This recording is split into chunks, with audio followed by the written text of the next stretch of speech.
1 Peter 3:15, always be ready to give a defense.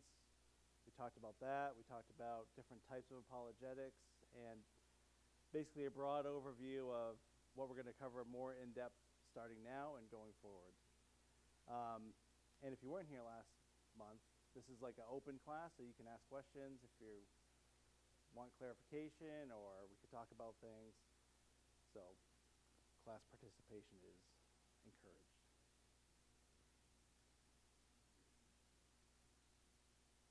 And I got to figure out how this works. So.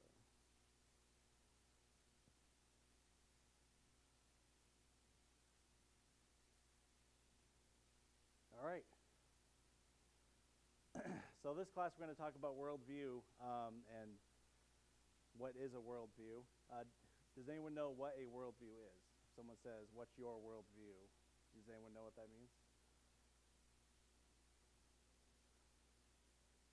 Yeah, so a worldview in general is basically how anyone views the world.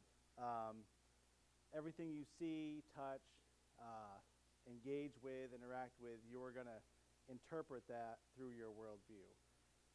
And obviously everyone has all kinds of different worldviews.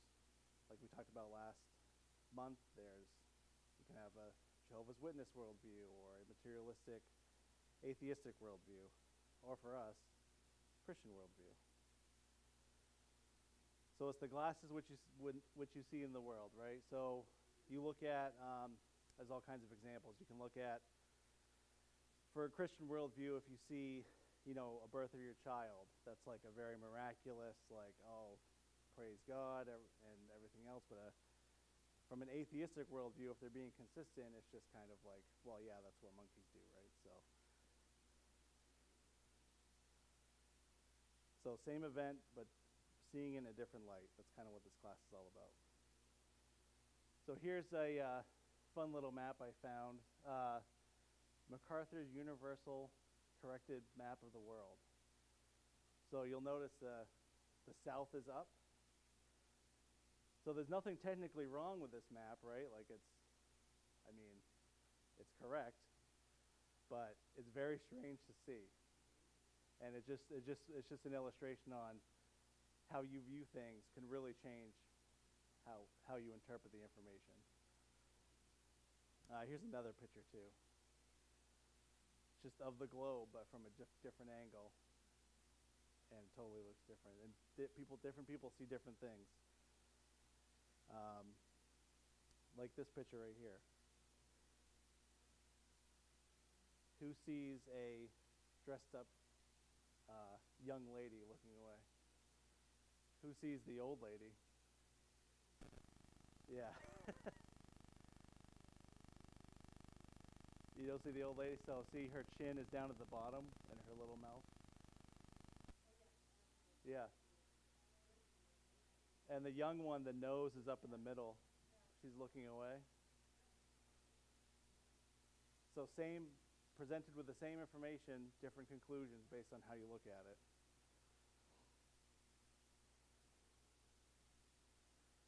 All right, so what is a worldview? A worldview is a set of presuppositions which we hold about the basic makeup of our world.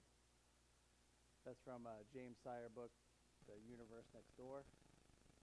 Just a basic definition. So this is our home verse, 1 Peter 3:15, always being ready to make a defense to everyone who asks you, to give an account for the hope that is in you. And if you continue on, we focused last month on with all gentleness and respect and making sure we're being good Christians when we present our arguments with other people. We also talked about this verse last month, taking every thought captive to the obedience of Christ. So your worldview is based on your mind and your reasoning, and when Christ makes you a new creation, your mind is renewed, and you can view the world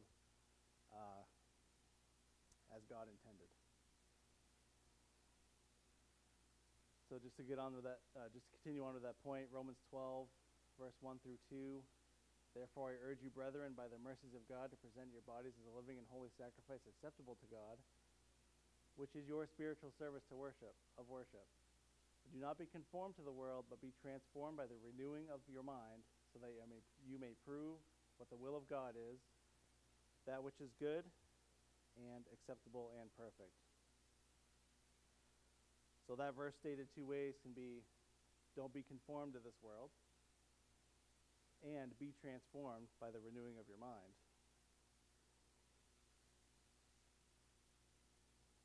So, objectives.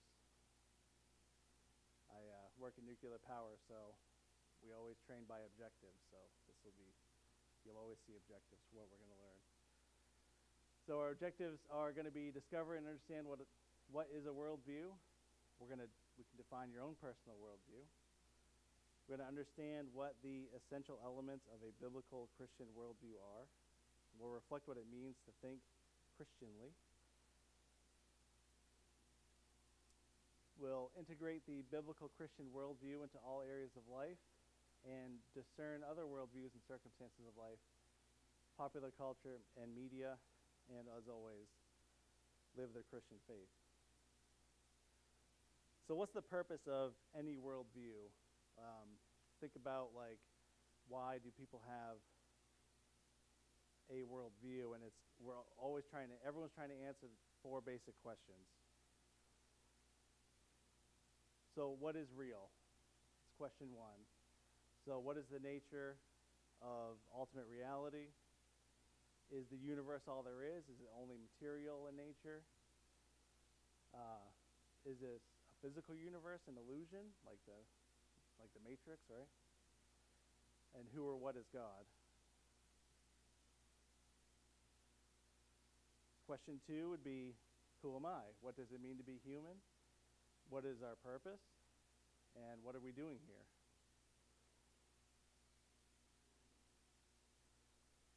And then what is wrong? What's the origin of suffering and evil? Why do we die? And what keeps humans from utopia or achieving whatever goal that person wants for our species? And the last question, what's the solution? How does one remedy this problem? And how does one attain salvation? Salvation being in quotes because obviously most people don't believe in salvation like we do. So whenever you're talking to somebody at work or in the streets or wherever, you'll glean a little bit about their worldview, but most of people's worldviews, you only see the surface of it. So you might say, in a brief interaction, you don't know what exactly their worldview is. So maybe you might think someone's an atheist, but maybe they're agnostic. Maybe I don't know the answers, but there might be a God, might not be. So it's good to take the time, learn where they're coming from. That way you can better talk to them and understand what they're trying to say.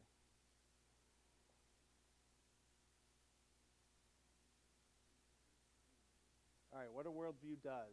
So one's worldview determines how the events and circumstances of life will be accepted, understood, and acted upon. So we're going to go into some different types of worldviews and look at it from their perspective and try to understand how their worldview influences all the decisions they make and what they say. All right, so first one, naturalism. This is basically materialistic, Darwinistic. Everything's made of matter. There's no spirituality at all. You got secular humanism. God is removed. The universe was self-activating. Human personality is only in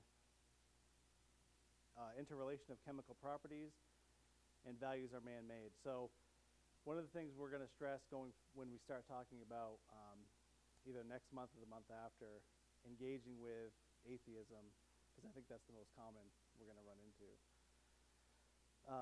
will be understanding the consequences of believing this. Because they will all say, oh yeah, there's nothing else but matter. There's nothing spiritual. Everything's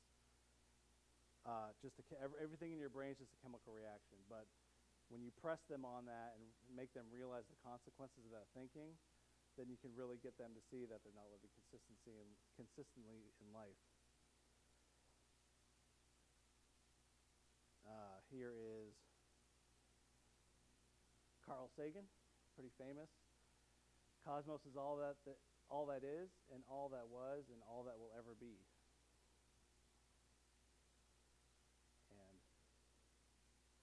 Richard Dawkins, the universe we observe has precisely the properties we should expect if there is at bottom no design, no purpose, no evil, no good, nothing but blind, pitiless indifference. We'll talk to this quote quite a bit. Because, he says that and he'll say he believes it, but when the person who pays his book contracts is late, I'm sure he probably has a different idea that there's nothing matters, right?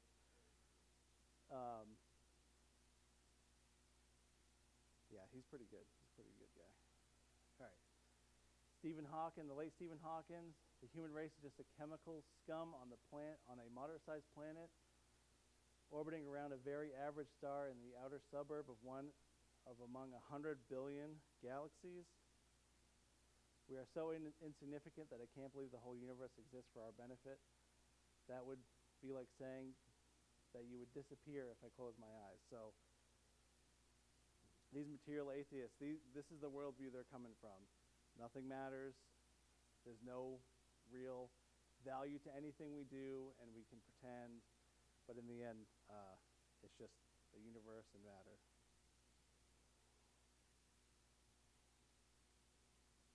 Lucky for Stephen Hawking, his doctors probably didn't feel that way.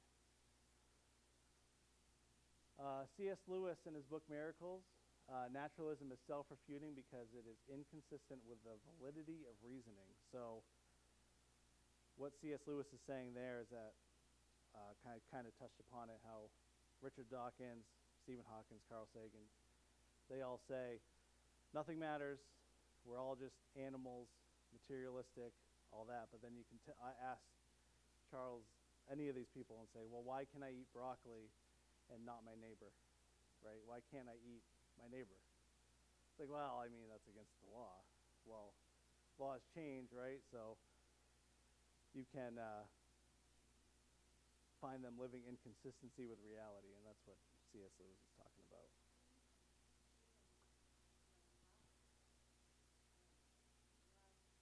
Yeah.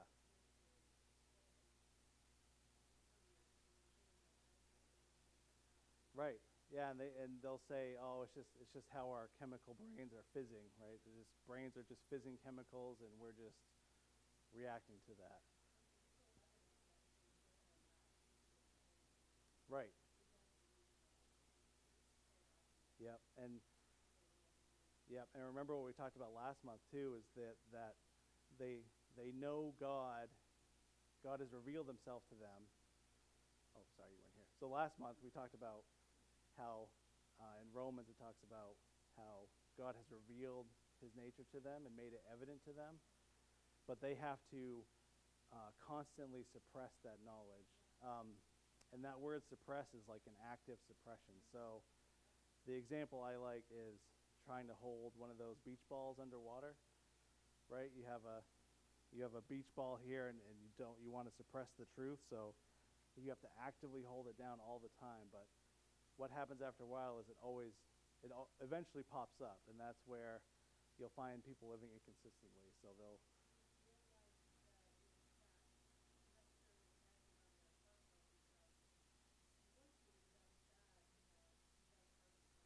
yeah, yep.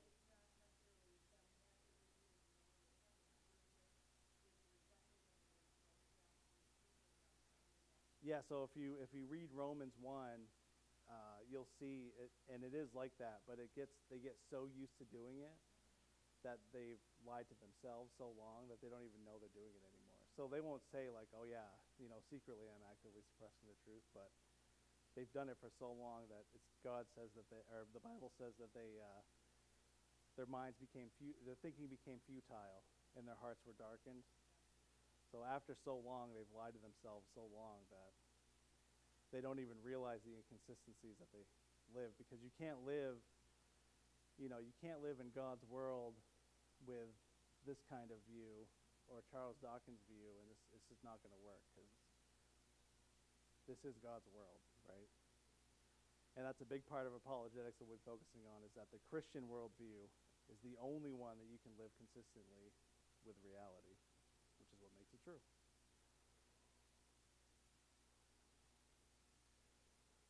Any other thoughts on naturalism, atheism? All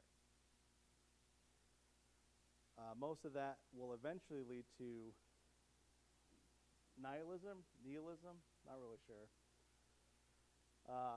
It's basically the end of the road for materialists. They just say, well, you know what, nothing matters. It's like, I think nihilism is just a more consistent atheism, and materialism that just says, you know what, nothing really matters. Everything's meaningless, and nothing in the world has any real existence. That's Friedrich Nietzsche, the German philosopher that kind of popularized nihilism. And it's actually a big problem today in high school and younger college kids who, they grew up all through schooling just saying, hey, you're just a highly evolved fish and all these things, but then at the same time being told, oh, you have to act a certain way, and they're smart enough to be like, well, why? Doesn't make sense. And then they come to this point where, you know what, I guess nothing really matters. All right. Existentialism.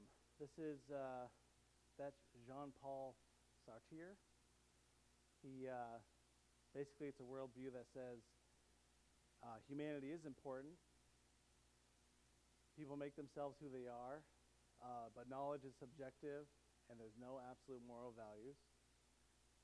History is uncertain and unimportant, and there's nothing really supernatural about it. So it's kind of a higher view of an atheistic, materialistic sense, where they will put value in humanity, but then at the same time say there's no absolute value.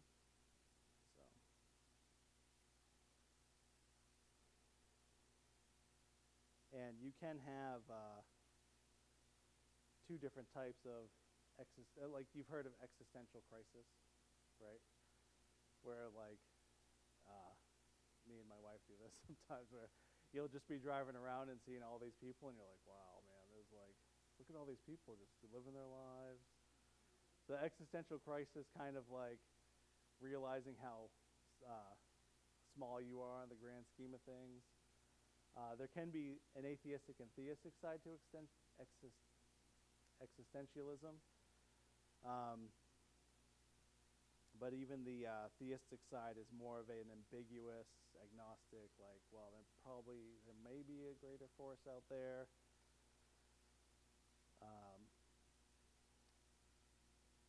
Even the theistic version says that the Bible, though religiously true, is historically untrustworthy. So they can put some kind of value on moral religious teachings, but not in a Christian sense anyways.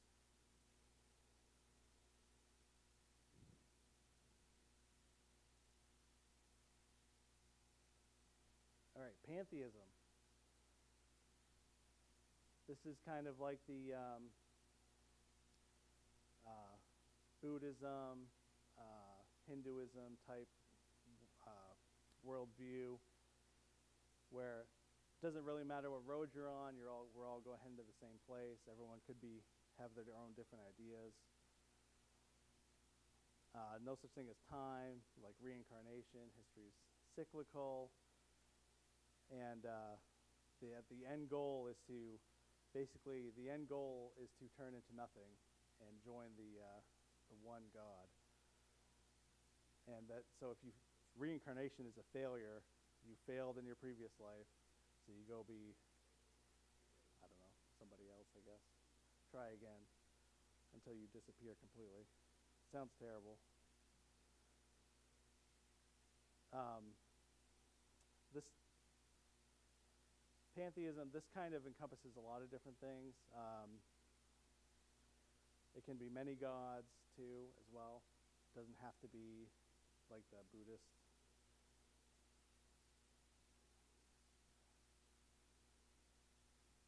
All right, so this is a little definition of pantheism.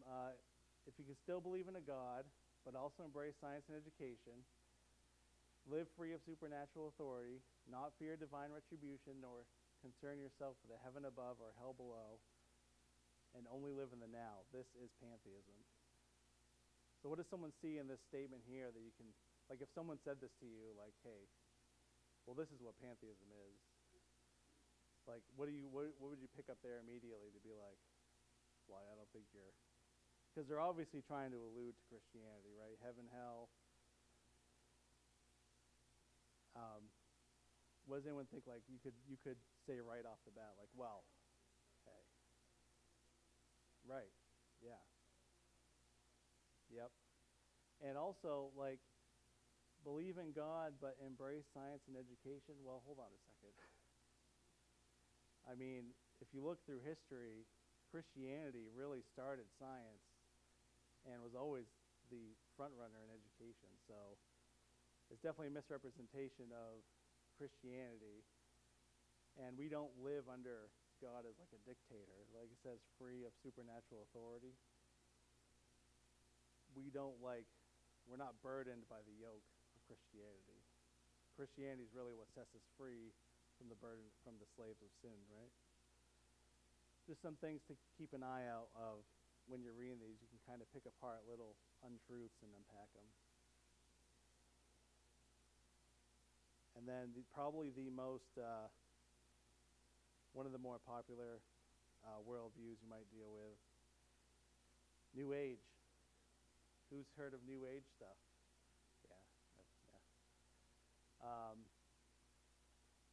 Yeah. This core experience is cosmic consciousness. It's this idea of like connecting with the universe, connecting with the spiritual flow. There's no personal God, only a force, right? No Lord of the universe. And it borrows heavily from animism, which is like a druidic, witchcrafty kind of deal. Basically, it's all about how you feel, what you experience. If it feels good and makes you feel better, then it's true. If it doesn't, it's not true. This mysterious force, no personal God things, probably pretty popular. Probably heard of it. May the force be with you. From Star Wars, they kind of borrow on that. You know, there's a force out there and you can use it for good or evil. It's not personal. There's no accountability or anything like that.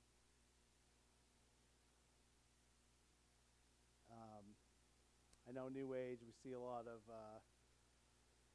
things, unfortunately, even in the church today, of like people using crystals or tarot cards or these other things that kind of have a spiritual tinge to them that we're not really, as Christians, supposed to be engaged with. So the New Age has crept a lot into the church for Christians to try to enhance their spiritual experiences.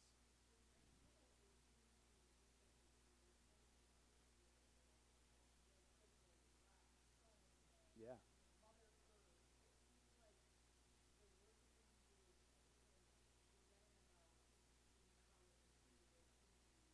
Yeah, absolutely. And that's actually part of Romans 1 too. It says they worship their creation rather than the creator and turn to worshiping the things of the earth.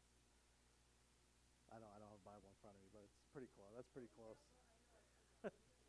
Romans 1, yeah. Just read the whole thing. It's like they're reading 2024 in color. It's crazy.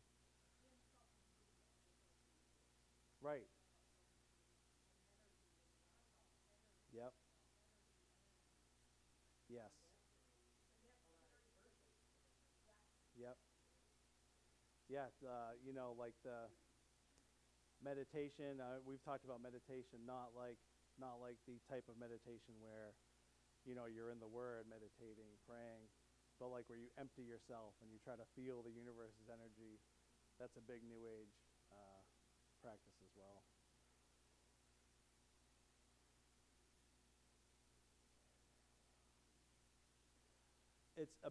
I think a lot of it is about intent, right? Like um, if you're just trying to meditate on God or some Bible verse or some prayer, I don't think there's anything wrong with that. If you're trying to commune with an unknown power, then that's different, right? You in the back.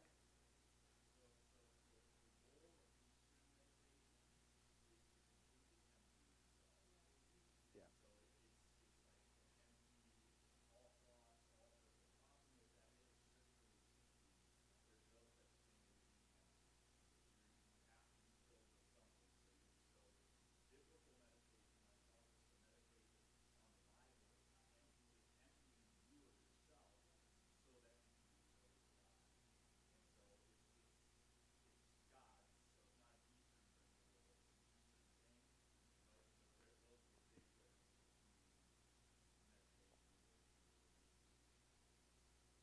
That makes sense.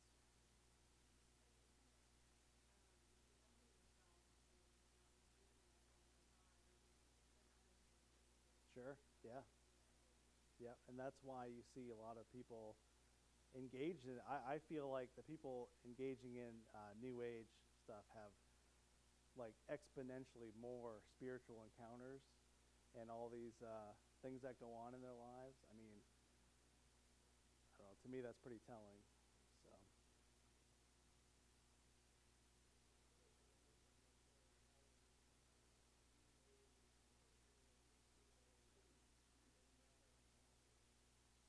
yeah, yeah. They're always chasing the next thing, right? Yeah,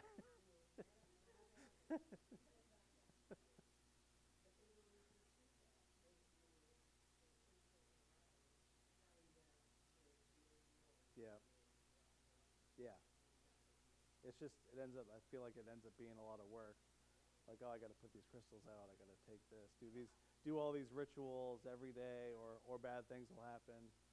So, yeah, that's something to be said. Where a Christian living in faith has peace with God and peace, and most of these other worldviews, there's no peace.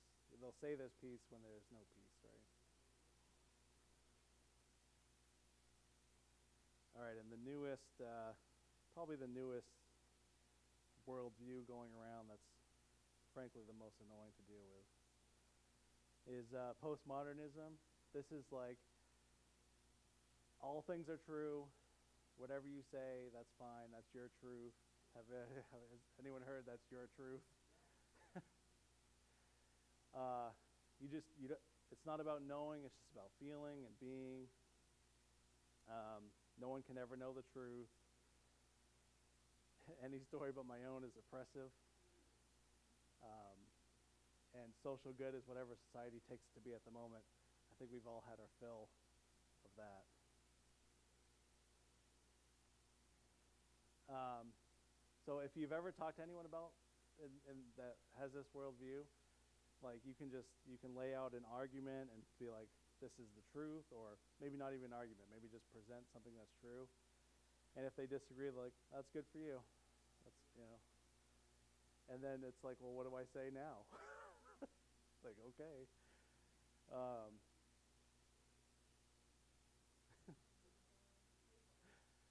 uh, so I like the last part. Instead of the truth shall set you free, the postmodernist claims that freedom shall make you true. It's like, you know, you are free. You can make your own truth, and that's it. It's basically a compromise between going the right way or the wrong way, and it's just your way. There is no right or wrong way. It's just however you go.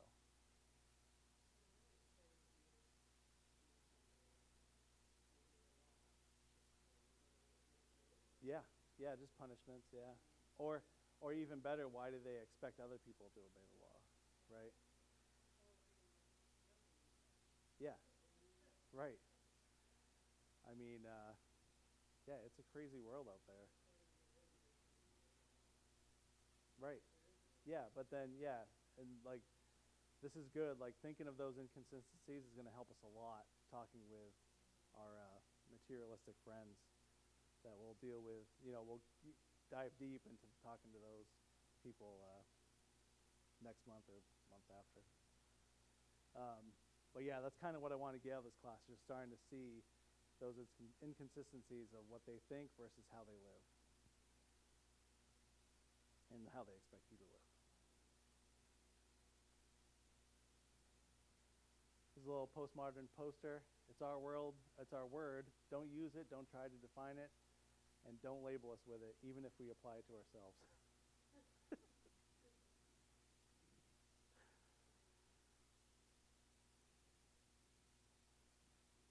So truth is what one peers lets one get away with. I mean, that's basically what they operate with, right? Don't get um, any consequences from anyone around you, and it's fine. Postmodern ethics inevitably slides in the direction of nihilism. We talked about that earlier. Holding that since nothing is really true, nothing is necessarily good.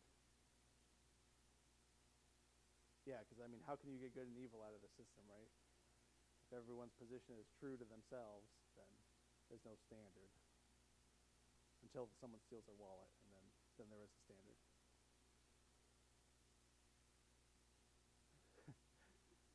Of course, I'm sure about something. I never question my own doubts. It's a funny little thing.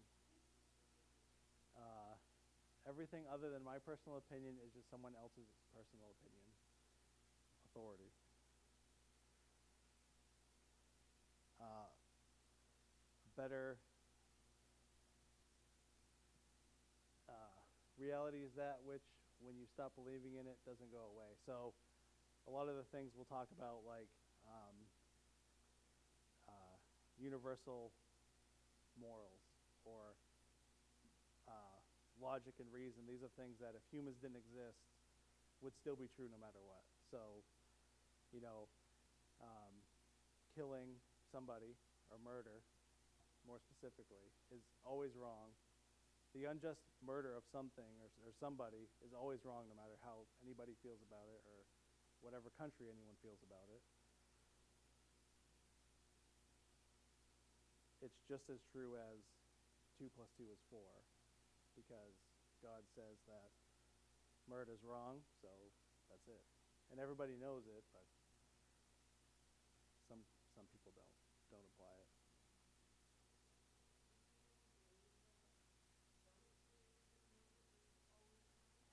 I was just saying, well, so what you'll find is that they will try to, they'll say that there's no absolute morality. And then when they say that, you can say, well, what about like, Hitler? He murdered all these people. It was totally legal to do so in his country. Like, why is that immoral? And they'll say, well, it was for every other country but Germany, right? Because we had laws against it. They have a very subjective view of morality. So while they'll say, like, yeah, well, we live in America and in a cultured, a very high culture society that we have these rules and that's the right thing to do for us. But they can't say that there's a objective moral standard for all of humanity because then an objective moral standard has to have a someone who gave that standard, which would be God, and they can't go down that road.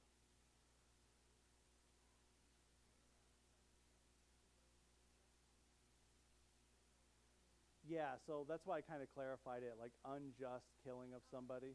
Yeah, so an unjust killing of somebody. So there is justified killing of somebody. Self-defense is one of them. Um, yeah, no, you're good.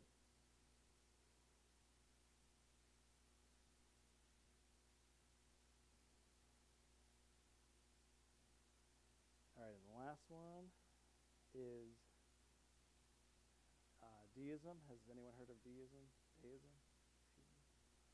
So this is kind of the what's it called, the clock watchmaker or clockmaker god that kind of designs everything, winds up the clock, starts it, and then just walks away. Like, he's not involved, never, doesn't interact with us at all, and everything just plays out exactly how he designed it. The cosmos is not fallen or abnormal. It's be hard to have a fallen world that Christ is sent into the world to redeem if there's no God has no interaction with reality.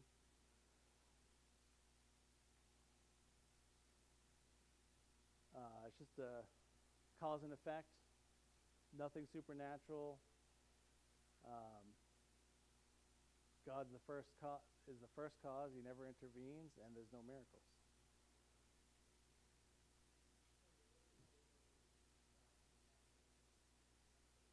So they kind of borrow. I mean, they borrow a lot from Christianity, as far as like that goes. But as far as what happens on Earth, it's just God's very far away and doesn't really do anything.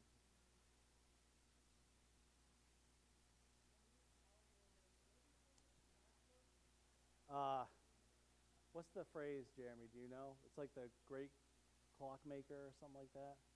Watchmaker? I can't remember. One of the two. Clockmaker. Yeah, he makes the clock, designs it, winds it up, and then just lets it go.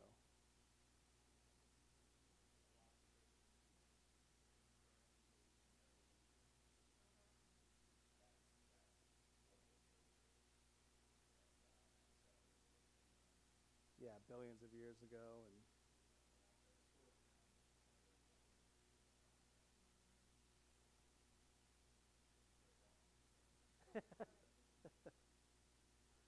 but that is a worldview, right? Like, if you believe in evolution and old Earth, you're gonna look at the Grand Canyon way differently than a young Earth creationist might. Like, you know, I would look at the Grand Canyon and say, wow, that must have taken a lot of water going really fast to make the Grand Canyon.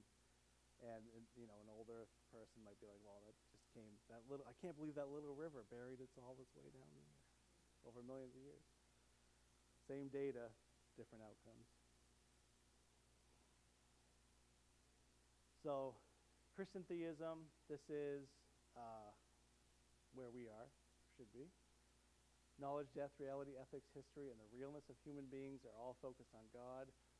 This is the Christian worldview is a worldview where what we do in time has meaning, that God's a creator. He set the rules. There's an objective reality, objective moral standard. He gave us his word so that we could know them and follow them. And it is like I said before, it's not like a little bit better of a reasoning of how to live, or it's the only way to reasonably live on the earth consistently.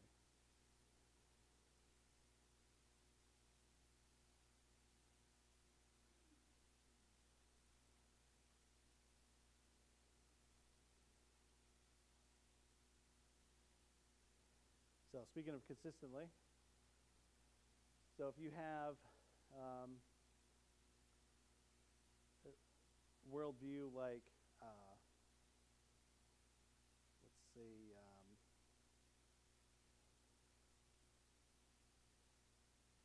Charles Dawkins, right? You're gonna be like double-minded almost, where you expect people to live a certain way, but at the same time you're saying you can live, nothing matters. You can live however you want. And that really, I think that one aspect of how we're teaching kids in school and how we're bringing them up to be, where you have to follow the rules, you need to be a good person, borrowing from the Christian worldview, like, because I mean, everyone teaches the kids, uh, I guess not everybody, but hopefully most people, even if they're not Christians, teach them Christian values, right? We're still a Christian nation at least founded that way. So kids grow up like, oh, you should do this. Don't steal. Don't lie. All basically they teach them the 10 Commandments, even though they don't know them. Try to give them good morals, and then in school it's you're a fish, you don't matter, nothing matters, you know. Yeah, like whatever. Yeah, and so I think this this double-mindedness that it creates in young kids especially is really hard for them to deal with. So I'm glad I didn't really have. I'm glad I didn't grow up in this age of schooling, I guess.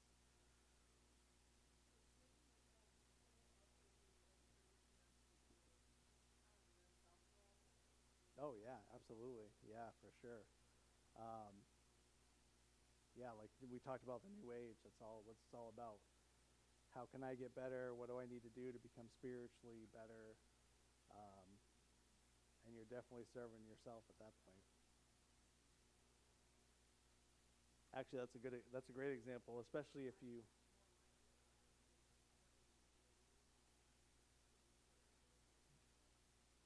Yeah, no, it's a great example because you have, we talked about new age creeping into the church. Well, if you have a Christian, a proclaimed Christian who is has the Bible and that one authority, but then at the same time doing all the practices that the Bible says not to, they're really kind of trying to serve two masters. And our God's a jealous God. He doesn't really. He's not going to let you serve two masters for very long, one way or the other.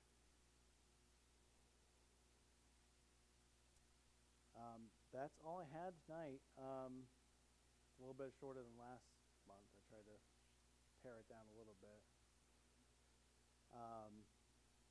Does anyone have any questions about everything we talked about? The packets I gave you, the listening guide stuff, that is just, I stole it from the Gospel Coalition because it was on the same subject. And I thought but it seemed valuable. So if you want to spend more time and fill those out on your own time or not, it's fine. But I thought it might be helpful. And then you do have homework for next month, though. Homework is to look for somebody you know their worldview, specifically like a naturalistic atheistic worldview, if you know someone who has that viewpoint, and then watch how they live and interact with other people and see if you can kind of weed out the inconsistencies that person's living. So, like, think about what the consequences of their atheistic worldview, but then how they act and see the differences between them. So we're going to be diving into that next month. Yeah. Well, I mean, you can talk to them. You don't have to creep. You don't have to creep. you don't have to. You don't have to be a creep. Yeah, no stalking.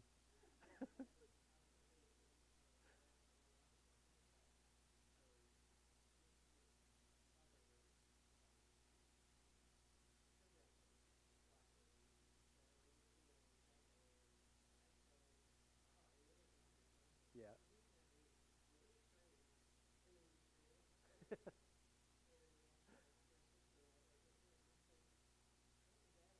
Yeah.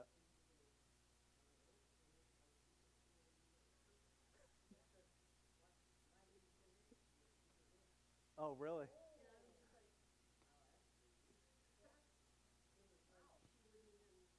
Yeah. Hey, well, what is one of my favorite verses? The wicked flee when no one pursues. Right? The wicked flee when no one pursues. And you'll get that a lot if you get into a confrontation with an atheist, they will bolt as fast as possible, typically. Um, when no one pursues. I don't know where is that a psalm? I have to look it up.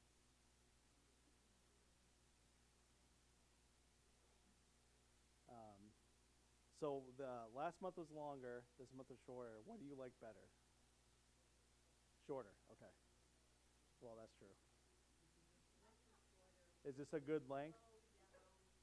slow down. Okay.